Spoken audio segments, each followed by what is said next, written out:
Well, Miriam, you enjoyed the book, you told me.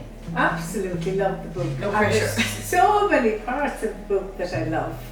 And I suppose for me, really, it's about, I think it's the magic of your words, and you're transcending a situation into a higher level of something. There's something spiritual about this book, I think, especially in relation to, you know, as you said, you're not in victim mode, you're talking about sort of somebody's dream, a dream of another universe, and that whole idea is so magical. It's a book for our time, I think. It's really a book that is right for now. Does that mean anything to you? Yeah, no, it does, Miriam. It's lovely to hear that, because I think when you're writing a book, you don't think of the themes. You don't think really beyond how do I get through my next chapter, and how do I take Dal on this journey and make the journey meaningful. I suppose I was stressed over that. I didn't want her just to be kind of skipping and heading along and having a bit of crack. I didn't know what I wanted her to be doing, but I knew that she'd be changed, and she should be changed by it. But I really didn't go into I wasn't thinking too much of the sort of the spiritual side of it. But one thing I do remember is that after I finished the book, when I was getting the book published, I was looking at this website and it said, you need to know what themes you explored in your book. And I thought, oh my God, themes explored, oh dear, maybe I should get started here and discover the themes afterwards. And I thought, what is the book about, really? So then when I thought about it, and I never did think about it before, I realised that the book was about courage. And in a personal way, it was about courage. Because I suppose I always felt that courage was something, you know, the stiff upper lip, and that you march along. That's courage. You keep going no matter what. But I kind of realised I was writing the book, and I think more like at the end of the book, when I looked back on it, I realised that that isn't always just, you know, courage isn't just about that. Courage is also about admitting that you're broken, really. And bearing your soul. Yeah, and I suppose just realising for yourself that you don't have to always march along, that it's actually perfectly right. And it's not that it's just perfectly okay to sit down and cry by the wayside, but that it's actually probably courageous to do that, because you're listening to yourself. I agree with you in one sense that it's a magical story, it is. And you were saying, Eleanor, that you wanted to bring Dal on a journey, not just she was going, you know, to do this journey for a reason. But I think for me is probably, to me, more important than the journey Dal takes, really. I felt that there was a great change in the characters at the end. That essentially Dal is the same Dal. You know, but the parents aren't, the sister isn't. And for me, the mother especially, I felt, had made a huge transformation. Yes, and I felt that even myself. No, because I did have a sort of an experience like the character in the book when speaking to this woman one day. She was doing her PhD and she wanted volunteers of parents of children with disabilities. She just wanted some parent volunteers to talk about it, and she said she wasn't getting nobody to just through cope. And I said, you might do it, no problem. And I marched into her anyway. She was going to be taping this, and it was for her thesis, and she was going to be asking me questions. And I thought, what a bother, I'll tell you anything you need, I'll give you my experience, you know. And then as she started asking me questions, I actually started to absolutely sob my eyes out. I was mortified. I said, I don't even know why I'm crying. And she was saying, no, it's perfectly fine. I said, but it's not. It's not perfectly fine. It's ridiculous. I mean, I'm wasting your time with this. Where is this coming from? You know? And there, in the scene in the book, she says, you know, what do you do with the sadness? You know? And actually, that woman did say that to me. That's where I got that. It was a real situation. That particular little nugget was a real situation. She said, and where does all the sadness go? And I thought to myself, it's just a question. The sadness goes, you know what I mean? But she kept waiting for me to answer, and I said, I don't know where it goes. And she said, well, do you have any idea where all the sadness goes? I just thought, but that made me cry. That question did. And you know, when you were saying about it being a book of our time, we, you know, some of us are older than others here, but we'd be perhaps brought up in a different time. where now we're bombarded with, it's okay to be sad. It's the emotional honesty. Yeah. That gives people the courage to be honest in the story, because in life it's very hard, really, sometimes, unless you have the right atmosphere, the right people, you're not going to be judged, you're going to be heard. But in the book, it's wonderful to do that, because you give the courage to other people to be themselves, to be authentic about their emotions and say it as it is, rather than kind of hiding it and pretending. Yes. That's the wonderful joy of that, because it's setting a scene then for others to be real as well, emotionally. Because it wouldn't have been accepted. And I do think there is a strong argument for getting on with it. Yeah. There's a balance. There's a balance. And I think there's the balance and the courage to be vulnerable, as Brené Brown would say. I mean, the courage, it does take courage to be vulnerable. Yes. But you can't be vulnerable all the time. No. People want you. So the yin and yang, you want to kind of be strong and stoic. Yes. But you also want to be free to be yourself when it's needed, and to be held in that space, And to be helped.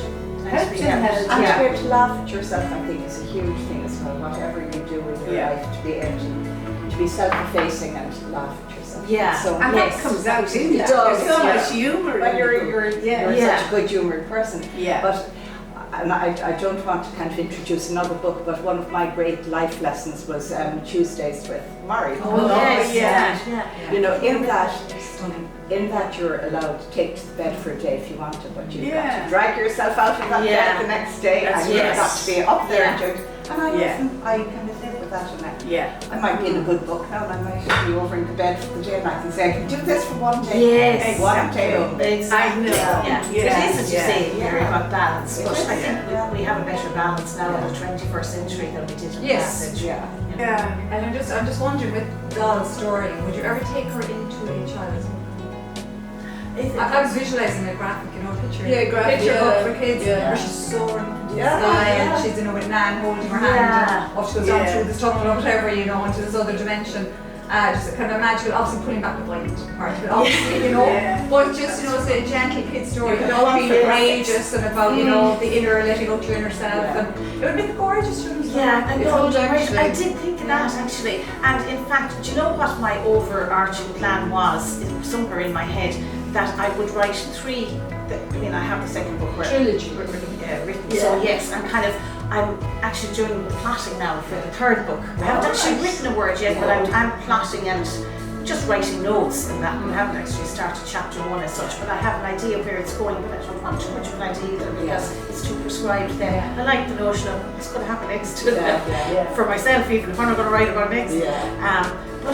But and then I was thinking, alright, I would like to transfer it into a children's book. Now, funnily enough, I hadn't thought about a picture book, but I think you're right. I think a picture book for maybe 8 to 10-year-olds. Almost like one of the Marvel heroes or something. No, not necessarily, even younger, Maybe hoping that she's a writer in Kerry and but she just brought out a children's book, as in a soft cover, soft. Yes, I know the ones. Illustrations are just stunning, and it's all about being yourself and rising to the challenge and coming out to yourself. And this kind of sore little one, and so it's kind of a similar vein. But it's really it's a shame to see, because she could get lost in a sense. I have to say that I gravitated towards Sally. And and Dan, and where the adult angle, I did more gravitate towards them, because not that my life is anything remotely like theirs, but there's some elements of it. And where the doll was totally different, I thankfully have no experience of that.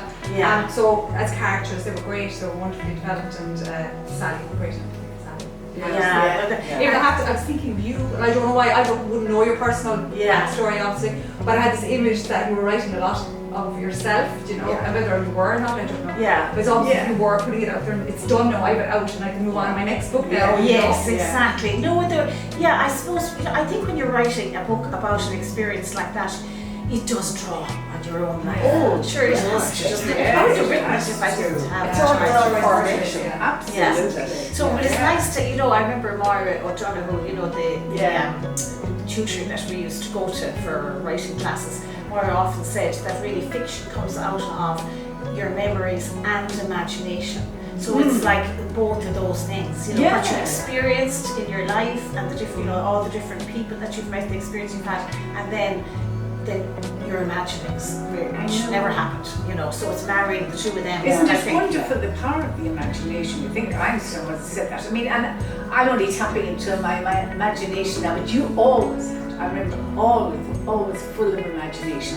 And the power of it, though, isn't it wonderful? And that's probably what you were saying as well about a book for children, because they're so imaginative. I mean, that idea of the visual and all that would be lovely to have. Yeah, and a parent reading with a child, you know. Yes, you can. So, and especially to children who do have disabilities. And you know, it's like, Eleanor, when you read anything from the book at the launch or anything, it comes from another place because you've written the book. And it's like Sinead Burke can tell her story because she's lived her story. She's living in it. We're observing it on the outside, we can bow to it. But when you're living it and experiencing it, you're heartfelt, you're in it, and every bit of your being, and it's a very different dynamic. I agree with all that too, but at the same time, I think when you do write, you don't need. You could have written this. You're wrong. You could have written this without Lauren, because what you're drawing on are feelings. Yeah, you're right in a way. It's about feeling, isn't it? And that's when you read a book and it sort of somehow touches you. It might be a character that you like, or something makes you laugh, or something makes you think. It is really, it's how they're making you feel. So, well, it's like watching. It's like picking up a book on the First World War or going to see a Shakespearean play. Shakespeare has never become outdated, because what he's dealing with are the human issues. Yes. And that's what that's about. It's human issues. Yes. Yeah. The fact that you've experienced means your voice is honest and true. But it's not, I think, requisite. I'd say that's true. Can I ask Eleanor about this? The cover. Yeah, actually, I mean, that's what I think is so it's the simplicity of it. It's so striking. And I think, you know, a bit of luck, really. Yeah, it's gorgeous. Cream's beautiful. Yeah, the cream was that was my idea. It stands out above the rest of the herd, you know. It's yes. And you know, the funny thing is that, you know, the way they say book cover is so important to the success of the book. And I knew that because I worked for, I mean, obviously I worked in radio, but I worked in an advertising agency as well. So dealing with printers and all the rest of it. So I know exactly about the value of, you know, something looking good. So it wasn't lost on me, those messages. But I went to a company, a platform online, 99 Designs. And for a set fee, you can get lots of design ideas. And I got, so I gave them my brief, which was appalling because I didn't know what I wanted, you know. And that's half the battle, isn't it? If you don't know what you want, how are they going to interpret it? All I knew was I didn't want anything sort of minimal, and I didn't want anything too plain. And I wanted to, I don't know, I was trying to crowd in, you know, I want the child in it, I want the magicalness in it, and there's a family in it as well. Oh, how am I putting it all across? And then, so they all, you know, there were some lovely designs that came back to me. But then one of them was very similar to this. It was just maybe the background was a little different. She had a little dog, and really, other than that was it. The minute I saw it, I said, no, that's actually, it's everything I said I didn't really particularly want, but actually you did really. In fact, you carried it through as well, inside. Yeah, that was my idea as well. That was my idea. And I said, so Charlie Neville is a local designer, so I knew I needed to sort of, you know, put the finishing touches on it, like get rid of the little dog and see if I could introduce this or that into it. And I said to Charlie, is there any way that we can sort of push the sky in the inside? And he said, yeah, absolutely, give me the right files and we'll blow it up. And we just changed the colour slightly as well. And the fonts a little. So you know what, between Charlie and between a guy called Mitzi in 1990, where he's from, it's the other side of the world anyway, I know that because he was sending me the stuff, it was 3 in the morning or 4 in the morning. So it's just a bit of luck really, I think. It's lovely to be, it's not even the perfect circle. Yes. You know? Yeah, exactly. Sit with us. You know, I was reading Elise McNerney's books and what the way she described it was, the first one was like the landscape of all her characters, and then she had another 2 books and they're more portraiture, and they're just kind of honed in on certain more on certain characters. But your next one, what way is it going to be like a similar kind of thing? The next one's going to be similar. It'll be the family, and there'll be sort of new dramas. And what does Andy do? I'd have to kill you if I told you. And she's a rebel.